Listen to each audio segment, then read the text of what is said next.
تفسیر القرآن آج کا سبق سورۃ الرعد آیت نمبر 8 سے 11 تک۔ اعوذ باللہ من الشیطان الرجیم، بسم اللہ الرحمن الرحیم۔ اللہ یعلم ما تحمل کل انثی وما تغیض الارحام وما تزداد وکل شیء عنده بمقدار۔ عالم الغیب والشہادۃ الکبیر المتعال۔ سواء منکم من اسر القول ومن جہر به ومن هو مستخف باللیل وسارب بالنہار۔ له معقبات من بين يديه ومن خلفه يحفظونه من أمر الله إن الله لا يغير ما بقوم حتى يغيروا ما بأنفسهم وإذا أراد الله بقوم سوءا فلا مرد له وما لهم من دونه من وال۔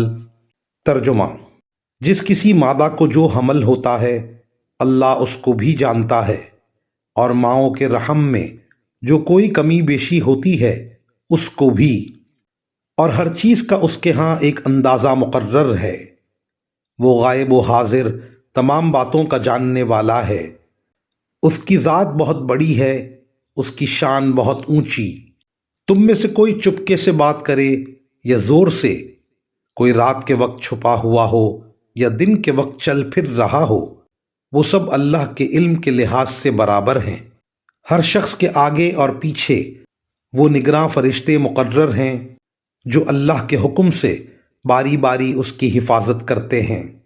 یقین جانو کہ اللہ کسی قوم کی حالت اس وقت تک نہیں بدلتا جب تک وہ خود اپنے حالات میں تبدیلی نہ لے آئے، اور جب اللہ کسی قوم پر کوئی آفت لانے کا ارادہ کر لیتا ہے تو اس کا ٹالنا ممکن نہیں، اور ایسے لوگوں کا خود اس کے سوا کوئی رکھوالا نہیں ہو سکتا۔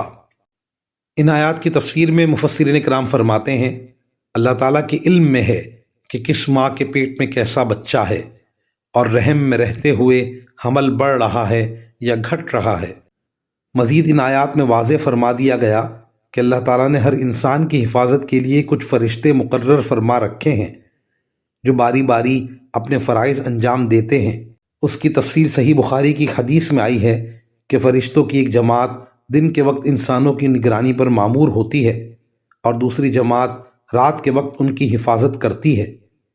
ابو داؤد کی ایک روایت میں حضرت علی رضی اللہ تعالی عنہ سے مروی ہے کہ یہ فرشتے مختلف حادثات سے انسانوں کی حفاظت کرتے ہیں، البتہ جب اللہ تعالیٰ کا حکم ہی یہ ہو کہ کسی شخص کو کسی تکلیف میں مبتلا کیا جائے تو یہ فرشتے وہاں سے ہٹ جاتے ہیں۔